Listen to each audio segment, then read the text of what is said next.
You are listening to a Sustainable World Radio podcast. Sustainable World Radio brings you in-depth interviews, news, and commentary about positive solutions to environmental challenges. Solutions that adhere to the permaculture ethics of earth care, people care, fair share. Are you interested in learning more about permaculture projects around the globe? How to plant a food forest? Restorative design or ethnobotany? Then stay tuned for Sustainable World Radio. I'm your host and producer, Jill Cloutier.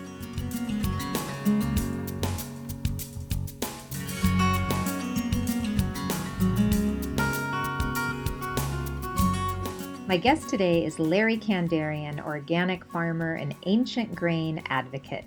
Margie Bushman of the Santa Barbara Permaculture Network and I met Larry at his farm in Los Osos, California. Larry gave us a whirlwind tour and shared just a bit of his vast knowledge about ancient grains. A former mechanical engineer who worked on the Space Shuttle, Larry is now a man with a mission, growing the most nutrient-dense and ancient grains he can find and providing us with alternatives to modern wheat.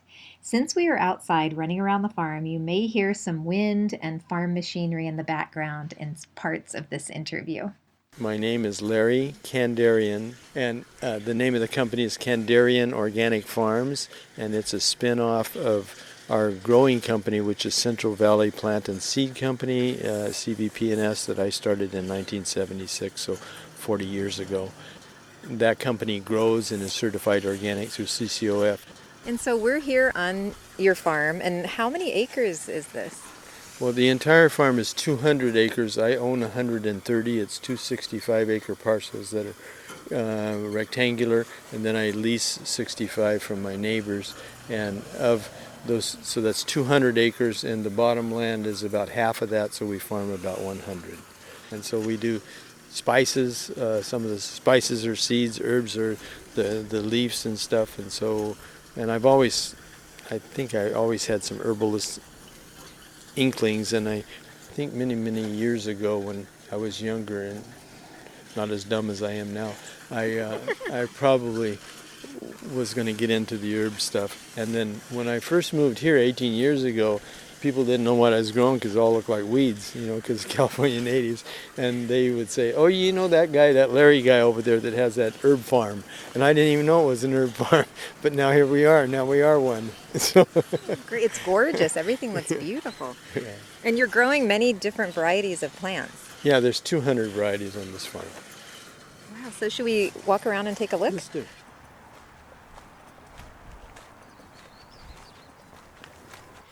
So I just want to explain a little bit of what we have here.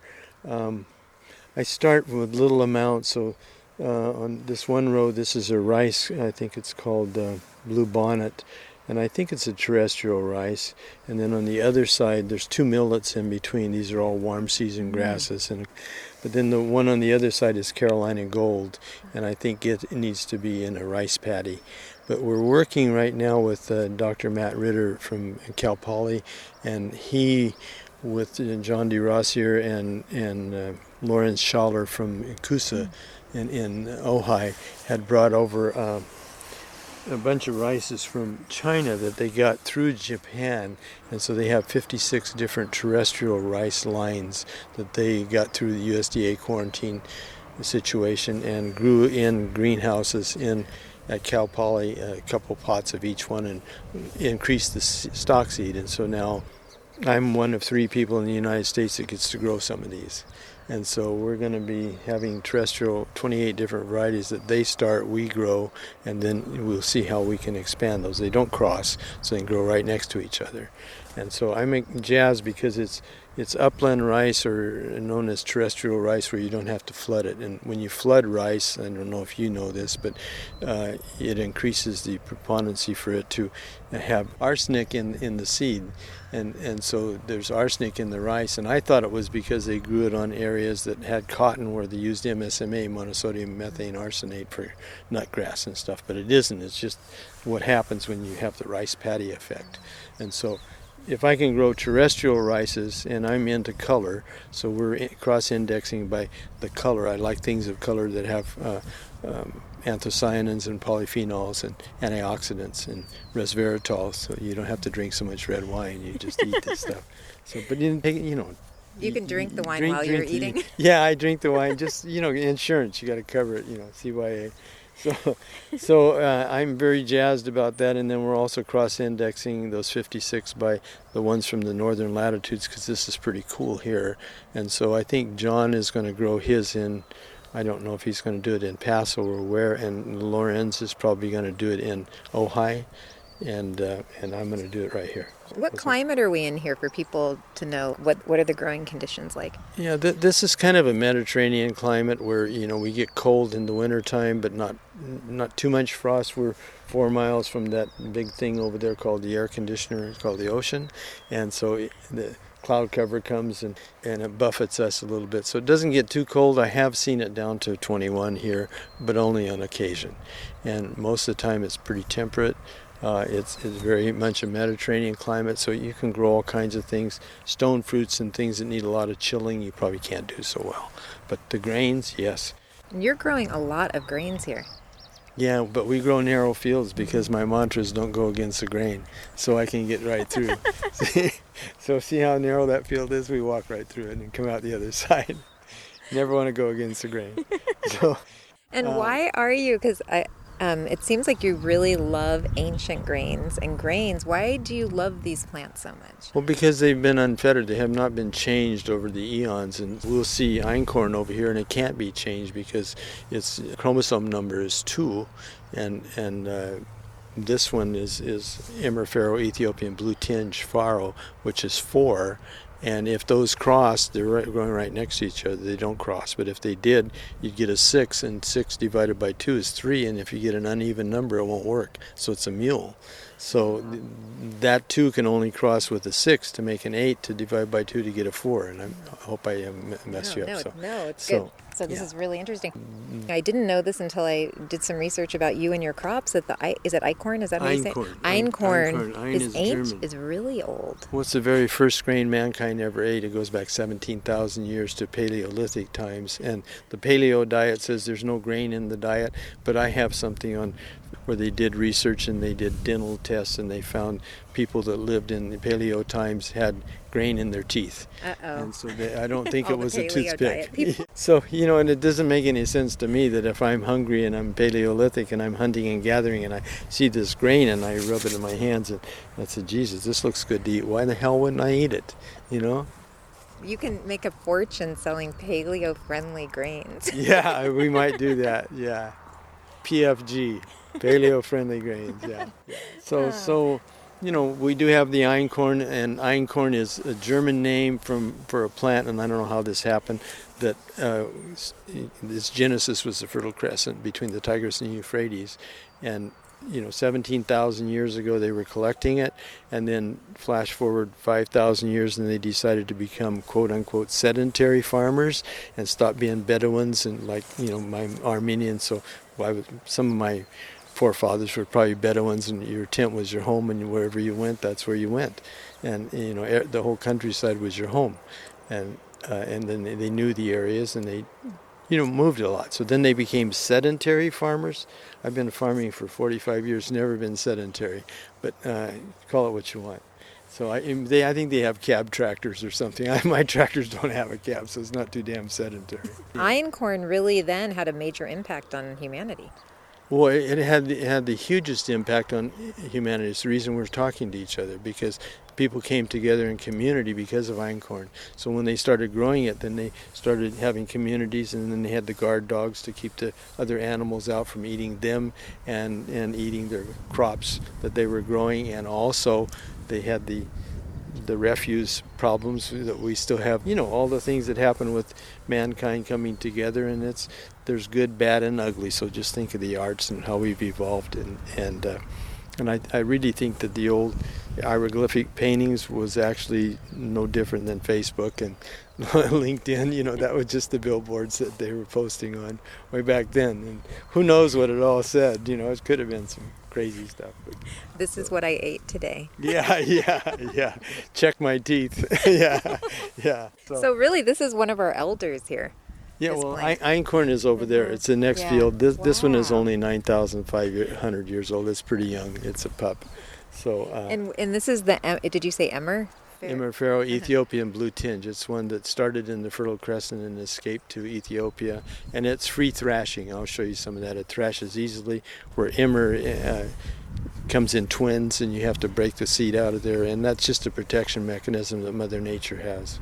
So they're all different. You'll see the difference. But Einkorn is German, and I don't know how they got that name, but Ein means one. You go Eins, zwei, drei, Rausche, and that means 1, 2, 3, 4. And so that's Einkorn, one corn, or one grain. No, one grain hooked to the axil of the plant that it gets the nourishment. There's not 2 or 3. This is so fascinating. And so are these plants varieties of wheat? Yes, farro is just Italian for wheat. So the farros are all wheats. The farros come in 3 flavors. We start with farro piccolo, which is a petite farro, which is Einkorn. So there's a lot of different names. The triticum monococcum, and then farro medio, which is emmer farro or emmer farro Ethiopian blue tinge, is triticum diacoccum, and then we get to spelt, which is farro grande, which is triticum aestivum subspecies spelta. Okay, so in aestivums, when we got to 6 chromosome characters, and so we go 2, 4, 6, and so I always call them baby bear, mama bear, papa bear, and it makes it simpler. So we have the 3 bear story. It's called the 3 farro story. So. And then we have another crop here, and there's not much here, but it's a new crop like teff. It actually comes from Senegal, and I think we're the only ones in the United States that has it. It's called fonio, F-O-N-I-O, or fonio. I don't know how you say it, but I know how to grow it. So I have it from 2 different sources. So there's one lot up to that flag, and then on the other side of the flag is another.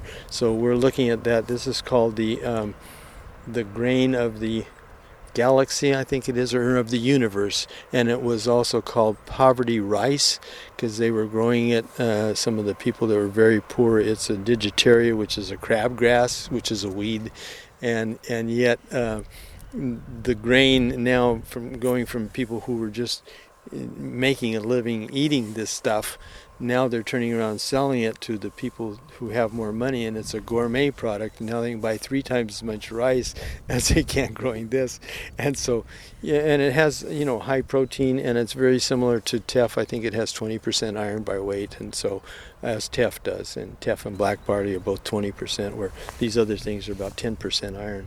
So, we're looking at that, seeing if we can grow it. It's a good alternative crop for us, because it's a warm season, and it's gluten-free. All warm season grasses are gluten-free. So teff and this guy fonio, and of course our nude oats and the millet. In any warm season, and you'll see some sorghum over there, and the corn are warm season, and all warm season are gluten-free. And so for many people now are gluten-free. Can you tell people what gluten actually is?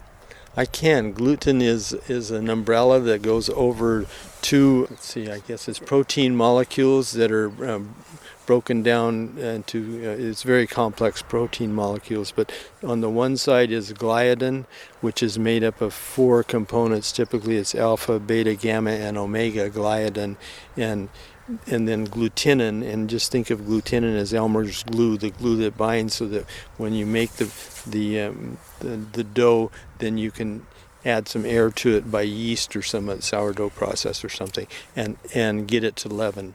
And so you get leavened bread, where in the Middle East they were doing stuff, it was flatbreads.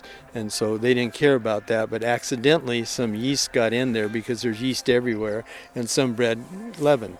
Okay, so there's no gluten in any of these grains right now until you put it in your mouth and chew it, because gluten is the result of with water, it has to be hydrated, of glutenin and gliadin. And so the cool thing sorry. Yeah, that's The cool thing about Einkorn is that Einkorn is missing gamma gliadin. It's the only grain on the planet that's missing gamma gliadin. So when the resultant gluten that is formed is a gluten that is generally tolerated by people that have wheat intolerances or wheat issues. Okay, and that's why when people go to Italy and they go, I don't know, I go over here and I can eat their bread and it's wonderful, I don't get a bloated stomach and I'm not feeling bad. It's because it's Einkorn. Were modern wheats bred to have more gluten? That's what I've heard. Do you know if that's true? It is very true. Yeah, it was done that way because they wanted to have everything all white and for the Wonder Bread, the Wonder Bread industry that came after the Second World War. And so we had fertilizers and petrochemicals, and so they were trying to get more and more yields, and they could do it by injecting the fertilizers. And then the issue was then the plants were falling over, as you can see these guys are. So then they crossed the wheats with Chinese wheats, which were shorter, stouter, and had more tillers. And they've gotten the yields up to maybe 17,000 pounds an acre, where we get maybe 1,000 or a ton. And they can direct combine because they don't lodge, they don't fall over. And so a combine that's a thrashing machine there because it has a pickup attachment. But a combine has a sickle bar in the front, so it cuts and thrashes. So it combines two operations, hence combine. And so that's where we went, and then they started breeding and breeding more and more gluten in there so they could get a better rise. And if you look at a bar chart of gliadin and glutenin, I'd like to see glutenin up higher. And what you were just saying about how the wheat has been bred also for ease of harvest, that explains why ancient grains have largely been forgotten by conventional agriculture or modern agriculture. Yeah, very much so, because these get really tall. I mean, we'll see a field of camu that's way up there like that. And some of my older oats, our Nude Oats, I've had it over 6 feet tall. Yeah. And so people say, well, how do you cut that? Well, I windrow it and lay it down and let it dry, and then we pick it up with a thrashing machine and thrash it, and people say, well, how can you grow grains here in Los Osos? It's too wet.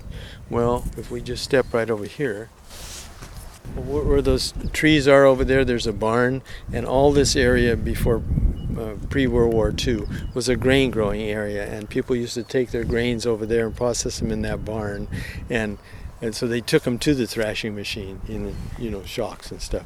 Thrashed it, cleaned it enough, and winnowed it or whatever they did. Put it in bags, and they sewed the bags like this with the burlap bags, and they had the ears on it, and they weighed 200 pounds. And the guys would pick it up when men were men and put it on trucks, and away it would go. And so I'm not doing anything different. I just talked to Mary, my neighbor. She's 85, and she remembers she fell in love with a guy who could pick up those sacks with the big muscles, It's like, can you pick she the didn't sack marry up him, again? but She still remembers yeah, him. she remembers him. He had a huge impact on her life, and she's a wonderful lady. So, I mean, I like to go back to the older people and talk to them and see from whence it came. And then you talk to Stephen Jones from the bread lab out of Washington State University, and he says the best climate to grow grains are cool and moist. And so here we are. We're cool and moist. I mean, you can feel it today. People like our grains, and I've seen grains from Cuyama that's inland quite a ways, and what happens is it's a dry farm, they don't get near the yield, and the protein content goes way up high, and so the bakers get all excited because it's got a lot of gluten and they can make stuff, but it's glutinous, so I'm doing what I do. Because I've been getting into lately, and I apologize to Camus. I've been calling it Kamut. Sorry, plant. Yeah, well, I think it's Camus, but the people have taken me to task for calling it Camus. There's a Camus organization, and so we just sent them a sample of ours. They want to see if ours is as good as theirs. I think it's better than theirs, but because they grow in Montana or something, and they've got they trademarked that name.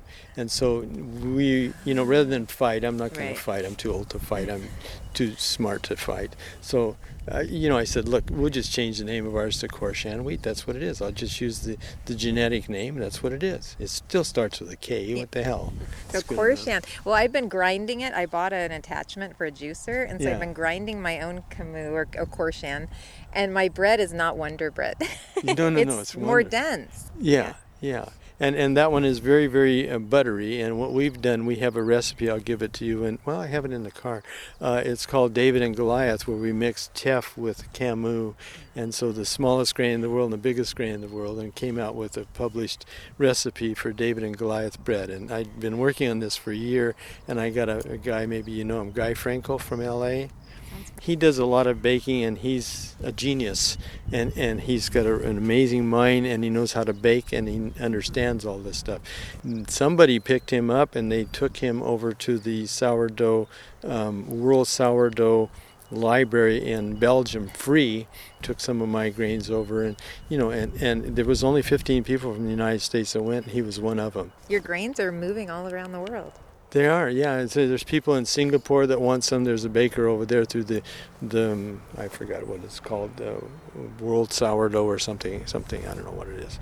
Sourdough International. Anyway, some Sourdough United. No. Yeah, I don't, Sourdough R Us or something. I don't know. I'm more interested in keeping it on this part of the country and in 4 or 5 counties, and I like the 100-mile food shed, and that's what I want to do, is connect with good people. So far I've connected with good people, eyeball to eyeball, and we like each other, and it's wonderful. You don't have to take advantage.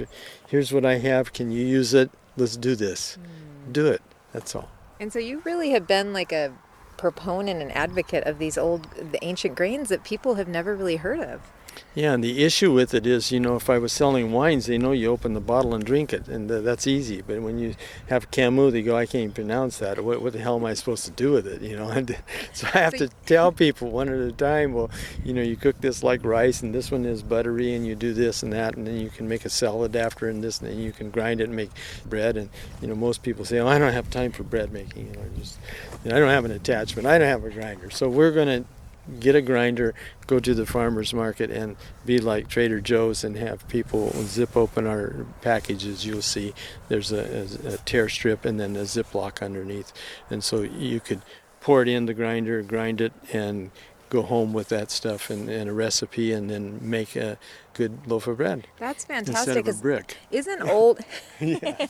or Wonder Bread? Yeah, Wonder Bread. Isn't flour that we buy in the store oftentimes rancid, and you don't know how long it's been sitting there? Yeah, and I don't want to know how long it's been sitting there, but if it's sitting on the shelf, I'm not going to buy it. If it's not in the refrigerated section, and I was talking to someone from British Columbia who wants some of my stuff, and they will only sell their flour to a store that will put it in the deli section, in the refrigerated section, and they grind for the week and then ship it. And it's whole grain, so there's a lot of advocates, proponents of whole grain. That's what I am. I don't want you to take anything off. The issues we're having are buckwheat and millet, because it has this is birdseed after all, and so it has a husk on it. I don't mind it, but you soak it 72 hours, it's not so bad, or you sprout it a little bit. Buckwheat, a whole bunch of husk, and I just don't want to take that off. I know we don't have gizzards, but we can still process that stuff. It's called cleansing. Now we have to pay people to cleanse. Just eat buckwheat.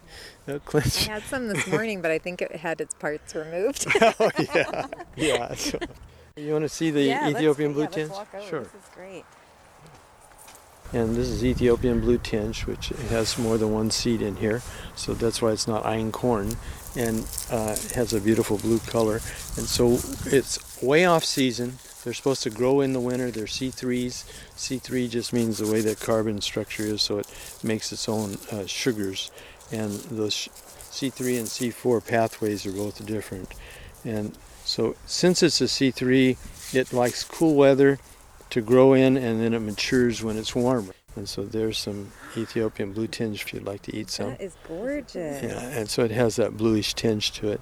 So away we go. That is delicious. So, we should get maybe 1,000 pounds off of this, I'm hoping, and we'll hand cut this, put it on tarps, and thrash it with we have a flat roller over there that weighs 4,000 pounds. It won't even go through the combine because these fields are too small, and so we just hand thrash it, and then it goes through a brush machine that we have over there.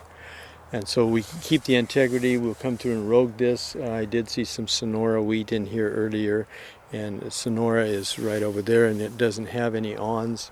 And these have the awns, and I don't know if you know, Jill, what the reason the awns are there. I'll ask you the question. No, I don't know. Is it protection? No? Yeah, this keeps the birds away. This is bird protection. So this is what we do in our garages and things and overhangs. We put all these spiky things, keeps the birds away. So that's what the reason for awns. And Sonora wheat then is much younger than this one. It's in the 1600s, where this one is back 9,500 years ago. So it doesn't have any awns. So it's easy to rogue it. We'll see it in here, and the roguing is just taking the off guys out. And I'm such a city girl that I did not know that you could actually just eat the wheat. Oh yeah, you can blow bubbles with it. Yeah. Did you know, Margie? No. You've never eaten it before like that? Oh. Even though my dad... Well, this is freekeh without getting it smoked. Freekeh is, they do this, they harvest the green like that, and then they toast it. People say, well, Larry, why don't you do freekeh? I said, because I don't have enough time to even do this, let alone do freekeh. So how do you deal with, say we just had a rain, with harvesting it and having it dry out enough to harvest? Yeah, well, what happens, like this is Sonora wheat over here, and we had pulled the tarps over halfway. We cut it and put it on a tarp, and we pulled them over halfway, and then they're protected from the rain that way, and then after the rain's over, we open it up. The benefit of here is after a 3-inch rain like we just had, you have sunshine and blue skies and wind. So sunshine, blue skies, wind dries everything out. So you just move it. If you move it, it's okay. If you leave it sit, it's like you sitting on the beach. You sit on the beach, your behind gets wet, right? Your bathing suit. So, you just have to deal with it. Just move it around a little bit and get it to dry back out. And then once it's wet, it actually dries faster. And it gets crisper and it's easier to thrash. And so there's a lot of benefits. But you just have to know how to work with it. And I've read in the New York Times actually a couple months ago that a lot of farmers, conventional farmers, are spraying Roundup on wheat to help it dry right before harvest, which seems, so you're not doing that here? No, we don't do that, but that's not quite right. What they're doing is, since they're direct combining, we talked about combining and going in with a sickle bar and cutting and thrashing all at once. Well, if they have fields that have weeds in them, they're spraying the Roundup to kill the weeds so that it can run through the thrashing machine without making the silage that we just talked about in freekeh. Okay, and so it's not so much to dry the wheat for thrashing, it's to get rid of the weeds so they can thrash the wheat that's in the field that has the weeds, if that makes sense. Yeah, it does. And how do you deal with weeds? I get along with them fine. Yeah. Well, this is organic. We just, I know what to harvest. I don't harvest the weeds. I only harvest the weeds that I can separate. I've been cleaning seed for 45 years, so I know what I can get out of things. If it's picorus or little small seeds or that amaranth, well, that's easy to get out of that. Gosh, it's a little teeny seed the size of I can't get it out of teff, but I can get it out of that guy. So they're all different. So yeah, we just operate, we cut this. You can see this is wet, it's laying down a little bit. As the wind blows, it'll dry. It's laying over because it's heavy right now, and then the wind and the moisture together made it kind of lay over a little bit. And that's no issue because it's standing up enough, it's not touching the ground. So there's air all around it, and with the air moving, it's going to dry again. So nothing happens to that unless it rains 6 days in a row and it grows in the heads, which can happen. So that's Ethiopian blue tinge, Triticum diacocum, and then we're coming on a field of Einkorn, which is way different. This is white Einkorn. We have several flavors. White just means the color of the husk. The husk sometimes is black. The seeds are always the same. So if you look at these, you can see they're very flat. They're diploids. They only have 2 chromosomes, and so they're flatter, and there's only 1 grain in each one connected to the center stalk. Okay, so a lot of difference there. Yeah. We're quite a ways out, but we're going to get some seed off of this. Not 100% of them have bolted, but the black Einkorn over there, almost none of those have bolted, so we'll have to wait until bolting just means coming up with the flag leaf. So pretty. Yeah, this one leaf here is called a flag leaf. So when it does this, then it's going to shoot up the seed head. And so not all of it is bolted, but it'll finish bolting next year. And some of these, when we harvest, some of these plants will stay alive and produce more the coming year. So we'll see how we do with this. But at least we're getting some stock seed of this and can expand the fields. I see a lot of ladybugs around here too. Yeah, there's a lot of things because we're not monoculture. There's so many different things here that the ladybugs will control the aphids, and we grew fava beans last year and favitas, and typically aphids eat everything, but we have so many different crops here that the ladybugs, I think there was 3 or 4 plants that got decimated, but the ladybugs just ate the hell out of all the bad guys. So yeah, it's pretty cool when you get out of that monoculturalist thing. And I think, the issue with that is it's just humans in our nature. We think that we can control everything, and as soon as you think you can, you can't. And so it's best not to think that you're God, because we're not.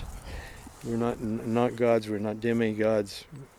We're just, assistants. Yeah, muscle and blood and dirt put together, and that's what we're going to come back to being. So we're organic. That's all. And do you cover crop here?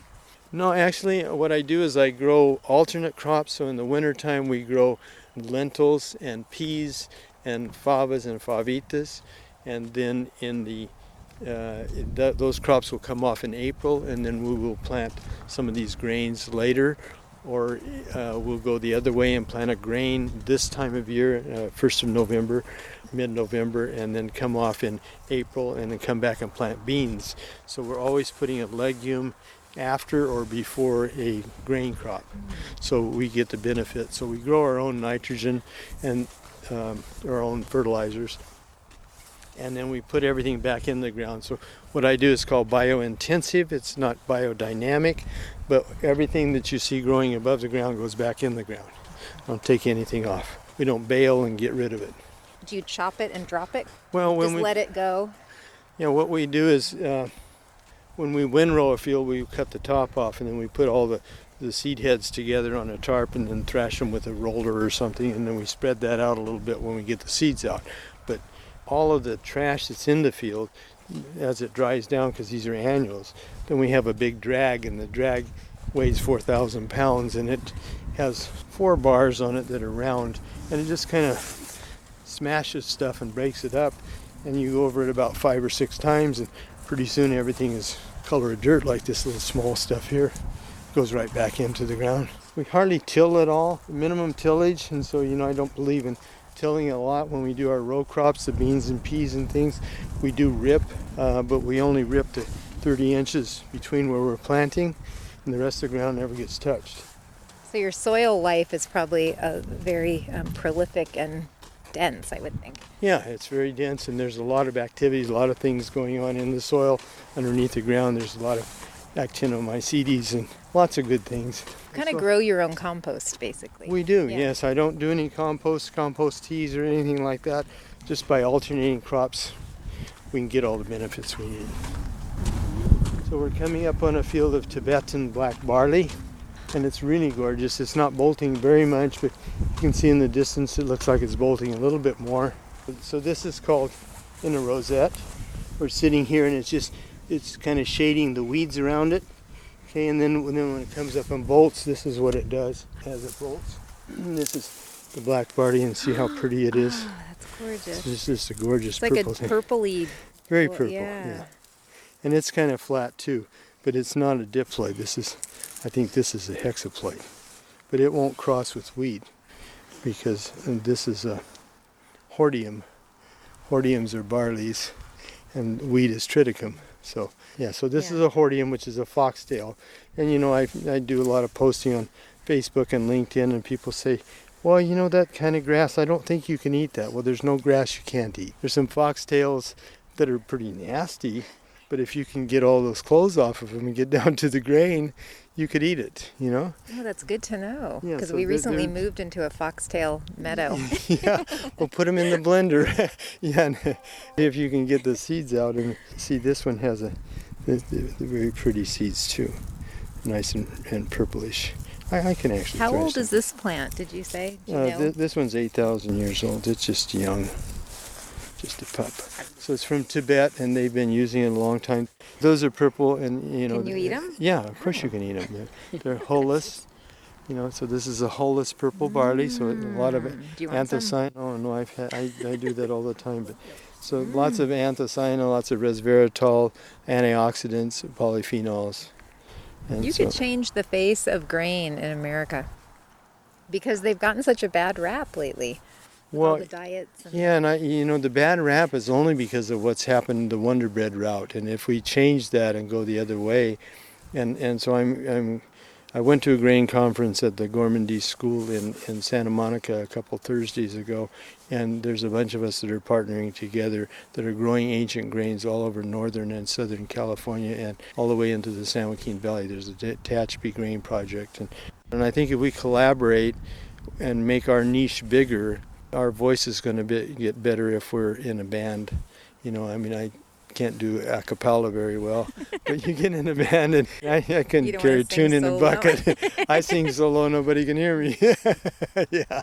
So this is an example of a rogue, Jill. So this is some oats. It's okay to walk? This is wild oats, okay? Yeah, of course. So this is wild oats that doesn't belong there, so that has to come out. And then this is Sonora Wheat. And you see the difference is Sonora doesn't have any awns on it, whereas the black barley does. And so these are very evidently different. And so we will separate them because when we get them in the mill, you can't separate them. You want that? And I'll thrash this Sonora right here. So you see Sonora is the white soft wheat that makes wonderful pastry. And was this bred taste. not to have the prickly on? Is it This wasn't bred. This was a selection, and I don't know why Mother Nature did that. I wish I knew some of the answers to those questions. Which one is this? This is Sonora. So this one fed the North and South as they fought, because this was the only grain the United States had. It came from the Four Corners from Sonora, Mexico, and fed all of the United States from late 1500s, early 1600s, the Padre eras, until 1900 or a little bit thereafter. So it's really juicy and sweet. Yeah, it's very sweet, and when they make the flour with it, it's just amazing. It just has this aroma. So this is did you say soft? Sonora is a soft white. Yes. What's the difference? Is it just different types of wheat? Because I've seen hard winter wheat and soft. Yeah, I think hard means there's a little more gluten in it. Soft is generally a softer, it's easier to grind, it's not so brittle, and it has less gluten. So this is a good pancake, not so great for bread. It's something that you're not going to want a huge rise on. Hard red winter wheat is one that would give you a rise. We're growing one called Turkey Red, which is ancient, and we'll see the field in just a minute. And it's going to replace my hard red winter wheat because it's more ancient. So I want to go back and then come forward. But there's a lot of work to do here, and this whole thing doesn't center around money. It centers around education and trying to get people to put the right stuff in their gut. And have you had success stories from people that say, "Oh, I couldn't tolerate any bread or wheat," and now with your grains? We have, and not only in the flavor profile, but in the fact that they can eat them and there's no malady issues. So, and I'm trying to get more people to try einkorn that have huge issues, but I don't have enough to get to that because I'm back behind the curve on producing einkorn. So whatever we had, we sold out. So we're growing more. So let's keep walking. So you can see here we're getting a little more bolting. It's a little bit different soil here. Yeah, this is a little greener here. This is a little heavier soil. And when we bought this property, we laser leveled it so it all slopes this direction, starting in 10% and going down to 8 and 7 and 6 and 4. And you can see it gets flatter as we go down. But coming this direction is only a 0.5% slope. So the water that falls on these goes down to a grass waterway and then ends up going out through that creek that dumps into the bay, the national estuary. And so the water is planned how it's going to go.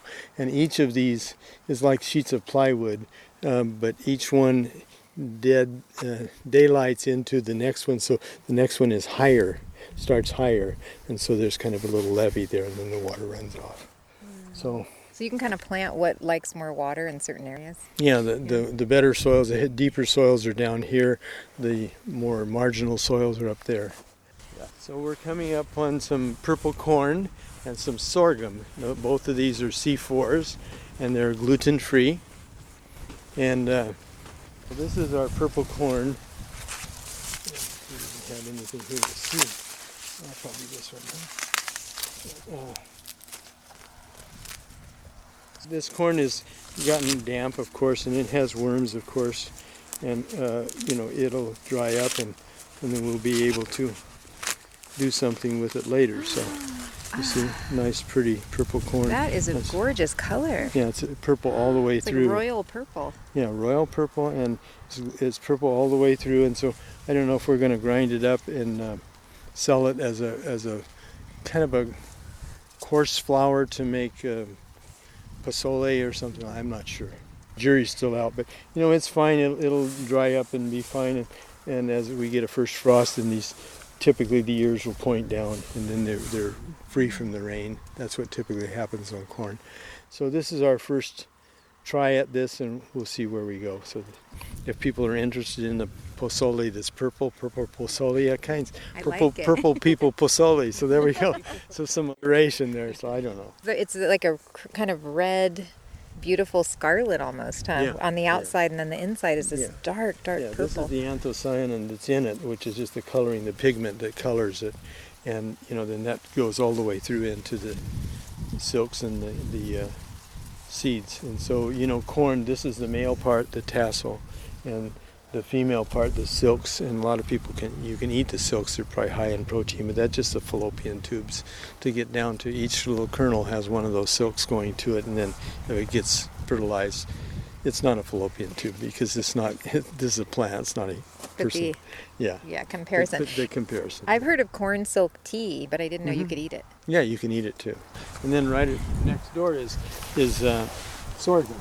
So this is a white popping sorghum. So delicate and nice. Yeah. And it's a perennial, which is great, right? Perennial, yeah. So next year it'll have a lot more tillers and just be going like crazy, and the seeds will be, these are the seeds here now. They're not quite mature. They're pretty juicy. And sorghum is not necessarily, do you grind it into flour, or do you eat more as a grain? This is white popping sorghum, so you could pop it like a popcorn, but you can also grind it and make a flour that doesn't have any gluten because it is a C4. It's not thrashing. It's too green. Too green to thrash. Yeah, it's in the milk or the different stages of grains are milk, and then soft dough, and then hard dough. So they're all different. So, I have a lot of interest in this. It doesn't look like much. Come and see it next year. It's going to be a jungle because it's only going to get bigger. So over there we have a rye field, the blue one. The next is the calendula. The next is turkey red. So we can just keep walking. Let's just keep walking this way. What was the first grain that you grew? I think it was Sonora Wheat and Nude Oats. And then I branched into Farrow and then the Ethiopian Blue Tinge. And then I've gone crazy since then. And then I got manic. So we went to the seed repositories of the United States and got seed from all over. And I still have a couple thousand that I haven't grown yet that I need to grow, but I don't know how to keep track of them. So, we're playing around with that yet. That field is rye, and it's a really quick rye. Most ryes sit very, very flat for a long, long time.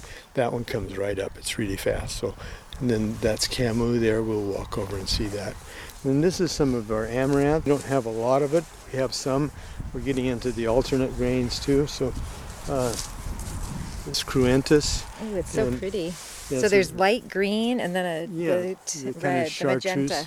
And yet the seeds are all white on those. So we've harvested a little bit. We had some down the other end that were harvestable, but you can see the seeds. Wow. So those are the seeds. And this makes a really delicate flour too. And, you can actually sprout it and eat it like that, or just grind it up, put it in a smoothie, very high protein. Seeds are so tiny. Yeah, well, that's not very tiny, but it's teff is smaller than that. Teff is smaller than amaranth? Yeah. How small is it? Well, it's about half that size. Teff is pretty small. But teff isn't the smallest. I mean, we do things that's like powder, like juncus, that it's just, oh my gosh, it almost flows like talcum powder. So it's so tiny. So that's cruentus. And so this was a field of flax. So you can see the way we do things, and the flax had a bunch of clovers growing in it. So this is a sour clover, a burr clover, and it has the burrs on it, and that's okay, because the thing is, you see how it's growing supinely, and so it's fixing nitrogen with the roots, and so the next crop here will be the beneficiary of that. this was a field of flax. I don't know if you've ever seen flax before. That's beautiful. These are the seed pods. Chicory plant, but it's... No, that's flax. Yeah, that's Linum usitissumum. And this was the first plant that the settlers that came from the old countries grew, because when they landed in Plymouth Rock, it's too damn cold to grow cotton. So they needed a fiber plant, and this was it. And they knew about flax. So this is from whence we get linen. And we also got linseed oil. Now flash forward a few, 60 years since I've been alive, a little longer than that I've been alive, but since I paid attention. And, we used to buy linseed oil, which is from Linum usitissumum, linseed. And now they call it, you can't buy linseed oil anymore because it has the connotation of being used for paint thinner. So they sell flax seed oil, and you ingest it for health reasons. And paid up triple the price. You triple the price, and you just, so it's crazy. So did you grow this for the seed? I grew it for the seed, and we have a little over a ton of seed that we have in storage right now. And so this was a flax field, and then we took it out in April or May, and then planted the amaranth and quinoa. We had some quinoa in here, and then we did some canyiwa, which you probably don't know what that is, but it's from Peru, also by Machu Picchu. And it's like a lamb's quarter, and it has a little small lamb's quarter seed, and it's again very much like quinoa. I think quinoa is a total protein, if I'm not mistaken, where the grains, you have to mix a grain with a legume to get all 9 amino acids, but quinoa and things in the spinach family have all those. So I think that canyiwa, which is a cousin, does. Do you know what it tastes like? Yeah, the seeds. It's nutty like quinoa. It probably doesn't have as much saponins as quinoa does. Quinoa is a bigger seed, and so it has more surface area to have the saponins. But you just, I don't know if you know what you do with quinoa, but you rinse it, and then you use that rinse water to wash your dishes. No. And, you don't have to buy soap, so there's the soap. So there's a lot of things we can learn from nature and the ancient civilizations that were on Earth before us. So. And that's what I'm trying to do, is go back and reach and pull forward what was there, and then see how do you do that and still stay alive and make payroll and all that stuff. It's pretty hard. And you have the flax in your hand, and what part is used for material to make linen? The entire, all the cellulose structure is. And so I think they were just taking this, and I don't know exactly how they processed it, but probably beat it up and made a pulp out of it, and then ended up making it like you do wool and yarn and stuff like that. But it's very, very strong, very strong. It's a great material. Yeah, it's really fabric. Strong. So it's it is strong. Yeah, it's really strong stuff. So it's a gorgeous plant. The flowers last one day. And it's just a beautiful thing. And then the little seeds, and the seeds are very sharp, and they're very smooth. They're 50% oil.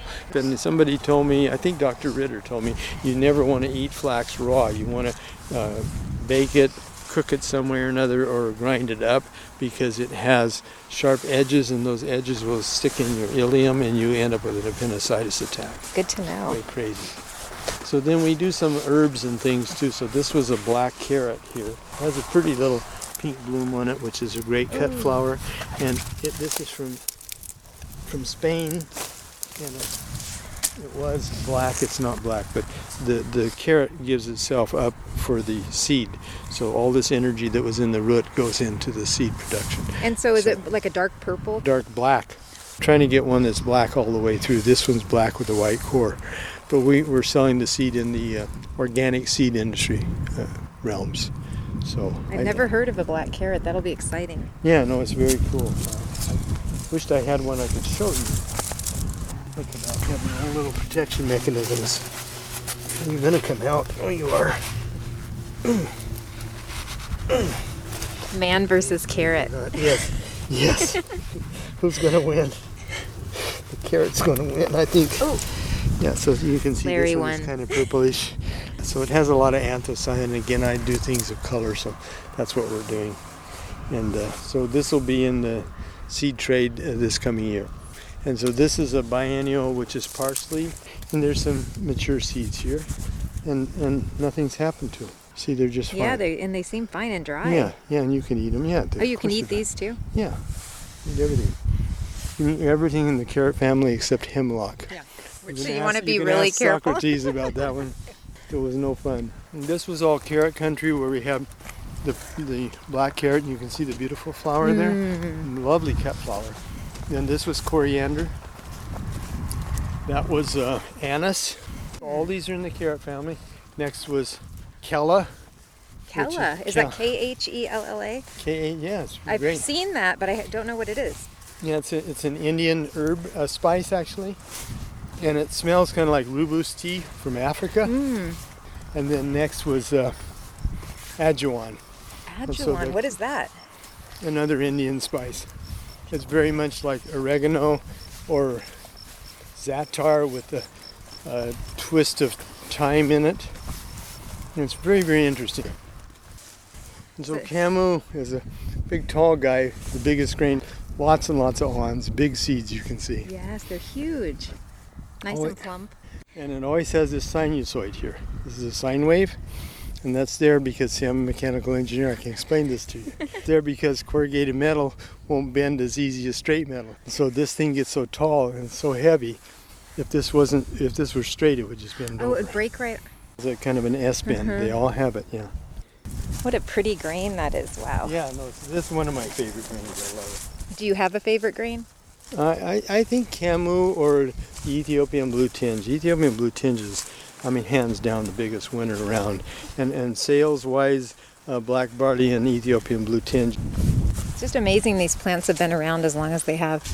Yeah, it is. And, and they can't be crossed because of the issues that I'm telling you about. And so it's interesting to see these characteristics here today that were, people that didn't even know how to speak like we speak were utilizing it. This is a plant in the carrot family too, and it doesn't look like carrot family, it looks like dichondra, but this is gotu-kola, which is a brain food. And you use the leaf? Is that what you use? Yeah, you can eat the leaf, and you can eat it and you put it in a salad. I mean, if you like to pick some and eat, have a bite. See how smart you get before you leave, with the test at the end. So, it has some pretty neat taste. Here's a camu berry. That's good. Yeah, so, we can just come out here and graze. That's what I do a lot of grazing. Margie, did you want a camu? Sure. It's very buttery, so. Okay, and then this is rye, and the rye grass is hanging some pollen. You see right here. And it's tall too, but it doesn't have the bend. Or it's medium height, I guess. Yeah, but you see the pollen hanging there? Oh, yes. So it pollinates itself, and that's called hanging pollen. So we'll get some seed pretty soon. It's very nice. I don't know, these may have aborted because it didn't have enough of a pollen load yet. Because it has to have a pollen load so that it can... There's a lot of it. Yeah, so we have some oats to take out of it, some Sonora wheat to take out of it. And you mentioned nude oats before. What are nude oats? Is that just without something on them? Without the husk on them, yeah. I wanted to call them uninhibited oats or not so very bashful oats because they run around in the nude. Ours is called Streaker, is the name of it, because it streaks. But the benefit of it, seriously, is that you don't have to abrade all the husk off. So most oats, there's a husk on there, and it's really difficult to get off. To get it off, you take a lot of the skin off, which has a lot of the good nutrients that we need. Ours is a nude oat. When you thrash it generally free thrashes, it's about 98% free, and then we have 2% that has a husk on that we have to keep separating and getting rid of because we don't want to plant that because pretty soon we'll all be with the husk on it. So we have to stay that way. But it's Avena nudum, whereas most oats, like that one right there, is Avena sativa or sativa. Which is the more common. The more common one, yeah. So nudum is not. Nudum was came in Europe, and it was used for pig feed. And so everything that was pig feed now were the pigs. Ladybugs here too. I know, I have seen more ladybugs here than there's another one too. Yeah, this is teff right here. Teff is tiny. Oh yeah. Does it get any bigger, or does it stay pretty low to the ground? Pretty tiny. Well, no, it'll get about that tall, but we're growing it the wrong time of year. So teff means lost in Ethiopian, and it's from Ethiopia or Eritrea. And so I had somebody from CCTV, the Chinese TV, out here, and he asked me what it meant. I says, it means lost, and I had the seeds in my hand, and the wind blew, and it blew away right then. And I said, there you go. They're living up to their name. Yeah, Oh so my, tiny. I'm not seeing much there, but it's just a tiny, tiny little seed. So just like little tiny specks, Little like speck. sand. Yeah, smaller than sand. Actually, it's a very high producer. It's a very small seed, but it produces a lot per acre, and it doesn't shatter, so it just hangs on right there. And there's a book out called Teff Love, because it's a love grass. It's an Eragrostis, which is a love grass, so they call it Teff Love. So I'm hoping that that's going to catch on more. It's not just, it can't only just be utilized for injera bread, which is the coolest thing on the planet, because that's the plate, like the tortilla and like the banana leaves that the Indians use and all the different things. We're the only people that do plates and dishes, and we use all that water. Those people, the people from Ethiopia, I think the women got together and said, "Look, you guys, eat your damn plate. We're not doing dishes. We're not going to do that to our hands. Eat your plate." So they go through a sourdough process, and why, I don't know. It may be because they didn't have refrigeration and they wanted to preserve it at one point, so they went the sourdough route, and it would stay longer, and it gives it kind of a sour taste, but they don't need that. Sourdough typically takes the gluten and pulls it way down, and this is gluten-free, so I don't know why they did that. But we have recipes too, and we have leavened bread recipes, and we have chocolate pudding recipes, and there's some porridge recipes with teff. Where can people find these recipes and you online? Well, I hope at Kandarian Organic Farms, but I can't tell you for sure that the damn thing works, because the thing I drive best is the tractor. I'm not sure I can drive that computer so well. It's up. I was looking at it all last week. Yeah, so that's teff right there. How would they harvest this without mechanization? I mean, how did they do it in Ethiopia? They harvest it by hand, just like we do. Just pull the whole thing, let it dry, or? Yeah, you could pull the whole thing and let it dry and then just beat it up. And you have to beat it an awful lot to get the seed out. Are grains practical for people to grow at home, would you say? Or is it better to find a farmer like you? Well, the issue is I've dealt with people that have grown. They thought, well, we're going to grow our own, and then they're trying to thrash it with a bicycle, with a bicycle tire instead of something big. And it's easy to thrash if you just pay attention, but most people don't pay attention. So it's hard to get into their head how you thrash it. The growing is easy, the utilizing it afterwards is easy, but the thrashing is hard. And so this is millet, so I don't know if you've ever seen millet. No, I haven't. I've seen it in the store in the bulk bin. That's about it. This is a tall pearl millet, and it's going to get really big. Yeah, and it's a cool one because it gets tall, and so the birds don't eat it so much. The other ones that hang down and are droopy, the birds just land on and eat it. This one they can't land on it because it's sticking straight up. But then the squirrels, I'm learning, so there's all kinds of vectors. So the squirrels will come and they see that, and you think, it's safe from the squirrels.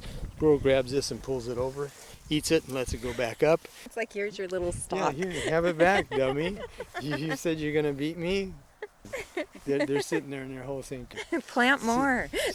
Show me what you got, Larry. Yeah. And the one we do is typically an orange millet, and I don't like to take the husk off of it. Remember, we were talking about the husk, and I like that as a product identifier because I'm the only one that has an orange one, and people see that, and people buy with their eyes, and that's very pretty, This is Eragrostis intermedia, which is Plains lovegrass, and since this is a lovegrass, it's also an Eragrostis, and you can see the seeds there when you look at it in the sun. Yes. See all the black? Yeah. And wherever you see white up here, they're gone. See this? Okay, so if we thrash this is exactly what teff looks like. So we should be able to get some seed out of this guy anyway. Then maybe not. Don't feel anything. Little teeny orange guys. That is the seed? Yeah, that's the seed right there. That is smaller than a pinhead. Yeah. Wow. Yeah. So how would you grind that tiny seed? Isn't that hard? We'll go through most grinders, but you can put it in a coffee grinder and grind it, and that would do it easily. But, there are grinders, stone grinders. You can't do it with a burr mill. It'll go right through it. But, yeah. So you can see, we're in the grass seed industry, so some of these things are, in addition to the grains, I grow all kinds of stuff. So this is very, very similar to the lovegrass. This is Sporobolus aeroides, which is alkali sacaton, and when you look at that, you see the same seeds up there. Okay? And this is a C4, and we typically will burn this in the wintertime, and it'll come back and grow like crazy. And this one typically stays in the wow. husks, but you see we've got a lot more seed on this guy. Mm-hmm. You see that, Margie? Uh-huh. Wow. And you did that fast. Yeah. I know you're a pro at this. Well, I'm a thrasher. I'm a thrashing machine in motion, yeah. There's only 2 lines of it. It comes from the Four Corners area and is collected in the wild. This is a giant wild rye. It's about 9 feet. It's called Lamus condensatus. It lives off the condensation around Morro Bay by Chorro Creek. It won't grow in the water, but it grows on the high water mark up, and likes the moisture. The moisture feeds it enough. It gets about 10 inches of water just from the fog.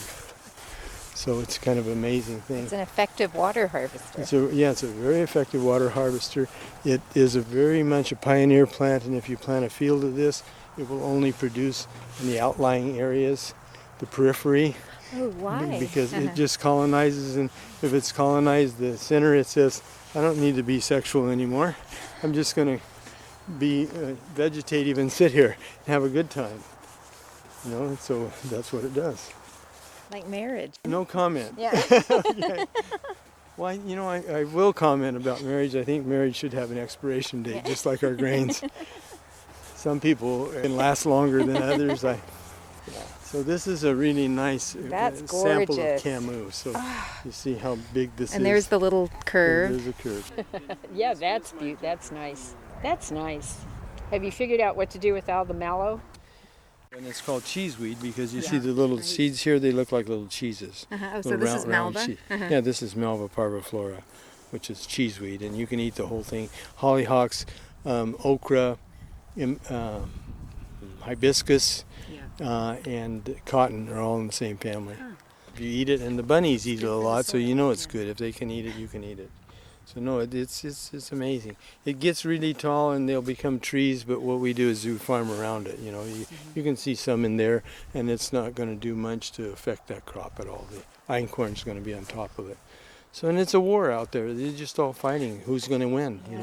You grow mustard, we grow black mustard, and we have some black mustard plants that are 9 feet tall, and the one next to is 2 inches tall because they're in the shade of that other one. In the shade of giant oaks, nothing grows, and so it's just Mother Nature. It's like a silent battle. It is, yeah. If you could put a voice to it, you would hear a lot of roaring and screaming and get the hell out of my way. You'd hear a lot of road rage. I guess you would. That's my spot. Yeah. And then this I should show you is some of our Desi Garbanzo beans. So we got a lot of different things here.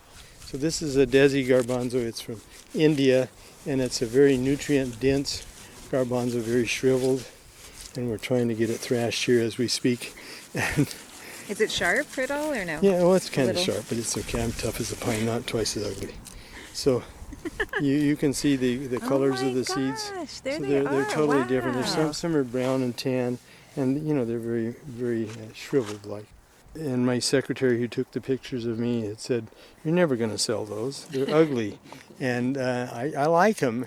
I tried to do a black one, and we have a black one which is from Mexico. This one's from India, and then the other one is from the United States, the regular garbanzo. And this one is the most popular.